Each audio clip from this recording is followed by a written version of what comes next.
آیت 23 پڑھیں گے۔ اور آمون کے خادموں نے اس کے خلاف سازش کی اور بادشاہ کو اسی کے قصر میں جان سے مار دیا۔ تو پیارے بھائی اور بہن، آمون کے بدکاری کے وجہ سے ان کے خلاف سازش ہوئی۔ یا میں آپ کو یہ بتانا چاہوں گا کہ اگر آپ بدکاری کے ساتھ زندگی گزاریں گے تو آپ کی موت بھی ویسی ہو جائیں گی۔ یہ ہوگا۔ اب ہم کلام کے وہ حصے پہ آئیں گے جہاں یوسیا یہودا پہ بادشاہی کرتے ہیں۔ ہم پڑھیں گے آیت 24 سے 26 تک۔ لیکن اس ملک کے لوگوں نے ان سب کو جنہوں نے آمون بادشاہ کے خلاف سازش کی تھی قتل کیا، اور ملک کے لوگوں نے اس کے بیٹے یوسیا کو اس کی جگہ بادشاہ بنایا، اور آمون کے باقی کام جو اس نے کیے سو کیا وہ یہودا کے بادشاہوں کی تاریخ کی کتاب میں خان بند نہیں؟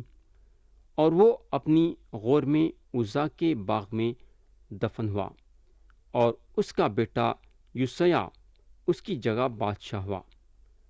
پیارے بھائی اور بہن، ہم کو معلوم ہونا چاہیے کہ یوسیا ایک بہت بڑے بادشاہ تھے، اور انہوں یہودا کے لوگوں کے بیچ میں ایک بہت بڑی بحالی لائے، یعنی کہ لوگوں کو خدا کے طرف رجوع کرے۔ تو یہاں ختم ہوا باب 21، اور اب ہم اٹھائیں گے باب 22، پڑھیں گے اس کی آیت 1۔ جب یوسیا سلطنت کرنے لگا تو 8 برس کا تھا۔ اس نے 31 برس یروشلم میں سلطنت کی۔ اس کی ماں کا نام جدیدہ تھا، جو بسختی ادایا کی بیٹی تھی۔ پیارے بھائی اور بہن، اگر ہم غور کریں گے تو یہ بادشاہ کتنے جوان تھے جب سلطنت کرنے لگے، مگر اب سوال یہ پیدا ہوتا ہے کہ یہ بادشاہ کئی کو اتنے جوان تھے جب سلطنت کرنے لگے۔ اس لیے جوان تھے کئی کو بولے تو ان کے والد مارے جاتے تھے یا پھر خدا ان کو نکال دیتا تھا۔ آیت 2 میں لکھا ہوا ہے، اس نے وہ کام کیا جو خداوند کی نگاہ میں ٹھیک تھا، اور اپنے باپ داؤد کی سب راہوں پر چلا، اور دہنے یا بائیں ہاتھ کو مطلق نہ موڑا۔ میرے بھائی، سورج پھر سے اوپر آیا ہے، زمین پہ پھر ایک بار روشنی چمک رہی ہے۔ یوسیا حکومت کرنے لگے ہیں۔ پیارے بھائی اور بہن، داؤد اور سلیمان کے بعد جو بحالی آئی بولے تو وہ یوسیا کے حکومت کے وقت آئی۔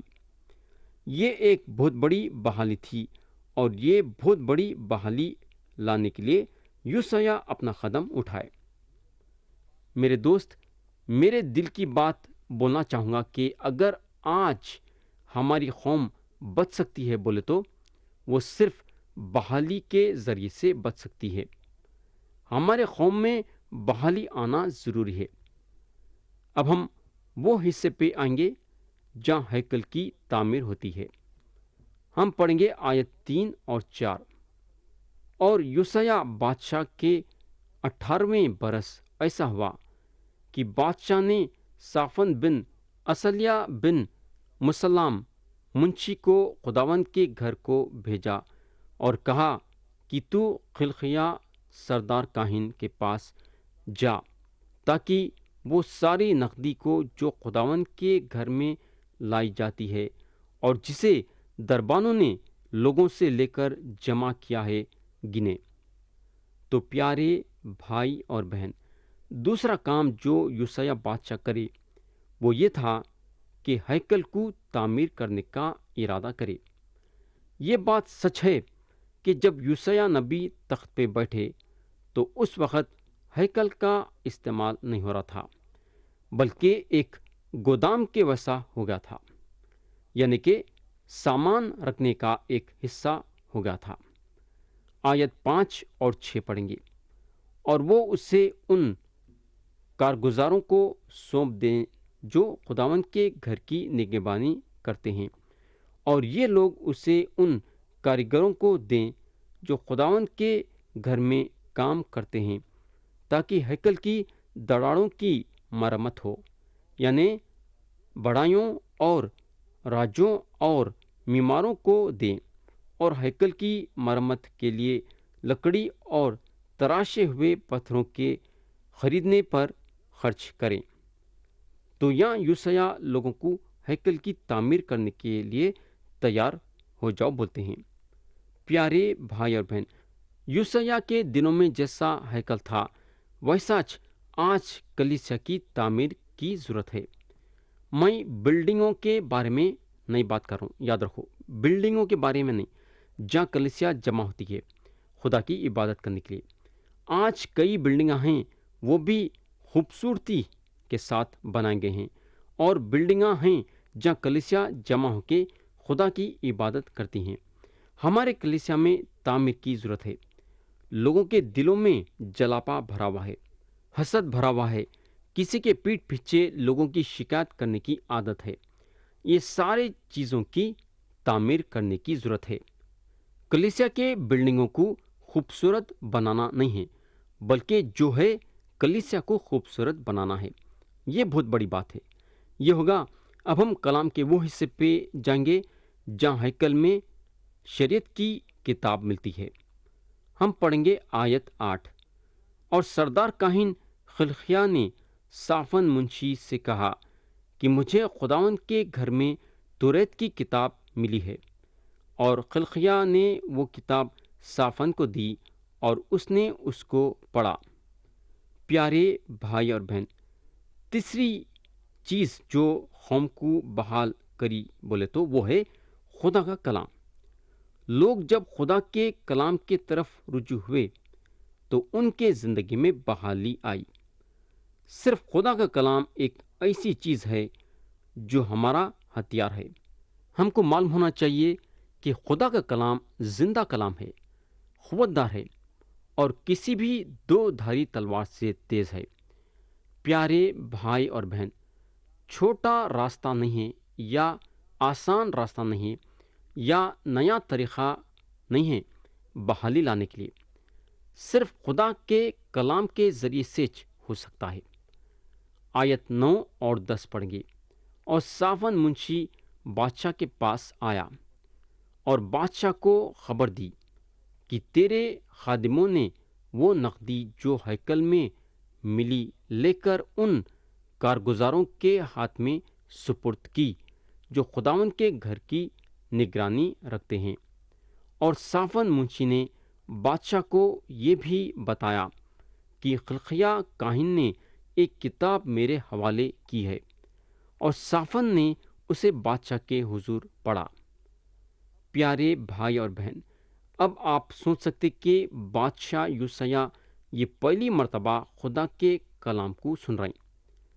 آیت 11 میں لکھا ہوا ہے، جب بادشاہ نے توریت کی کتاب کی باتیں سنی تو اپنے کپڑے پھاڑے۔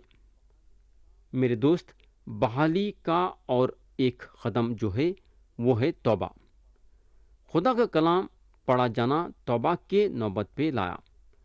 جب بادشاہ خدا کے کلام کو سنے تو اپنے کپڑے پھاڑ لیے۔ مگر کیوں؟ کیونکہ خدا کا کلام لوگوں کے گناہ کے بارے میں بتایا۔ بغیر خدا کے کلام کے ان لوگ نہیں جان سکتے کہ ان لوگ خدا کے نظروں میں کتنے بڑے گنہگار ہیں اور خدا سے کتنا دور ہو گئے ہیں۔ خدا کے کلام کے طرف رجوع ہونا بحالی پیدا کرتا ہے۔ آیت 13 میں لکھا ہوا ہے، یہ کتاب جو ملی ہے اس کی باتوں کے بارے میں تم جا کر میری اور سب لوگوں اور سارے یہودا کی طرف سے خداوند سے دریافت کرو، کیونکہ خداوند کا بڑا غضب ہم پر اسی سبب سے بھڑکا ہے کہ ہمارے باپ دادا نے اس کتاب کی باتوں کو نہ سنا کہ جو کچھ اس میں ہمارے بارے میں لکھا ہے اس کے مطابق عمل کرتے۔ تو یوسیا یہاں ڈرے ہوئے ہیں، کیونکہ ان کو معلوم ہے کہ ان کے گناہوں کی وجہ سے ان پہ خدا کا قہر آنا ضروری ہے۔ تو خدا کا کلام یعنی کہ خدا کا پیغام جو ہلدا نبی کے ذریعے سے یوسیا کو پہنچا، وہ پیغام ان کو یہ ظاہر کرا کہ خدا انصاف پرست ہے اور فضل و کرم بھی ہے۔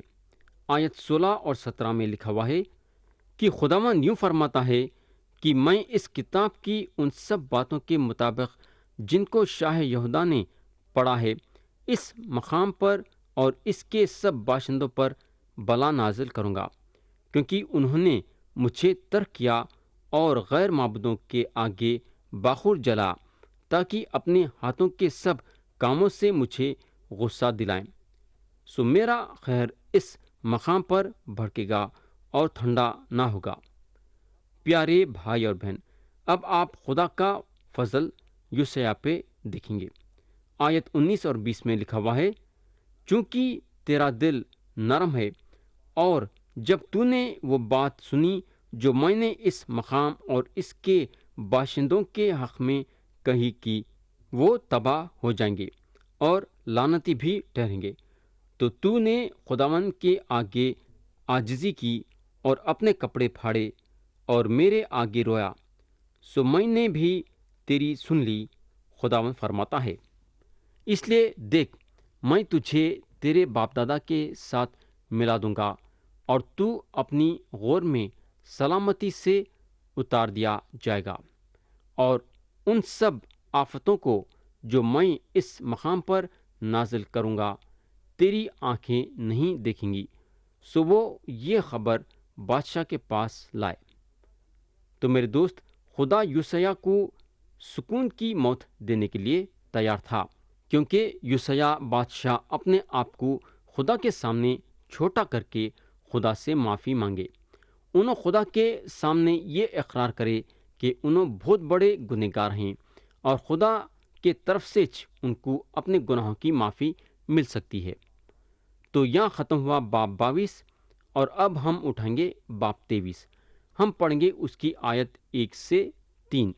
لکھا ہوا ہے، اور بادشاہ نے لوگ بھیجے اور انہوں نے یہودا اور یروشلم کے سب بزرگوں کو اس کے پاس جمع کیا، اور بادشاہ خداوند کے گھر کو گیا اور اس کے ساتھ یہودا کے سب لوگ اور یروشلم کے سب باشندے اور کاہن اور نبی اور سب چھوٹے بڑے آدمی تھے، اور اس نے جو عہد کی کتاب خداوند کے گھر میں ملی تھی اس کی سب باتیں ان کو پڑھ سنائی، اور بادشاہ ستون کے برابر کھڑا ہوا اور اس نے خداوند کی پیروی کرنے اور اس کے حکموں اور شہادتوں اور عین کو اپنے سارے دل اور ساری جان سے ماننے اور اس عہد کی باتوں پر جو اس کتاب میں لکھی ہیں عمل کرنے کے لیے خداوند کے حضور عہد باندھا، اور سب لوگ اس عہد پر قائم ہوئے۔